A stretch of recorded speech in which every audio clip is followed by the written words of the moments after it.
வணக்கம் கிருஷ்டி. கர்நாடகா நீர்பிடிப்பு, அதாவது காவிரி நீர்பிடிப்பு பகுதியில் அங்கங்கே பெய்த கனமழை காரணமாக ஒகேனக்கல் காவிரி ஆற்றில் நீர்வரத்து அதிகரித்து வினாடிக்கு தற்போது 8000 கன அடியாக நீடித்து வருகிறது.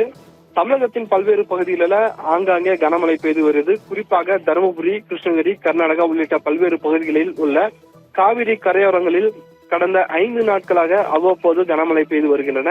இதன் காரணமாக ஒகேனக்கல் காவிரி ஆற்றிற்கு நீர்வரத்து நாளுக்கு நாள் அதிகரித்துக் கொண்டே வருகிற இந்த நிலையில தான் நேற்று வரை வினாடிக்கு 5000 கன அடியாக நீடித்து வந்த இந்த நீர்வரத்தானது தற்போது திடீரென அதிகரித்து வினாடிக்கு 8000 கன அடியாக நீடித்து வருகிறது.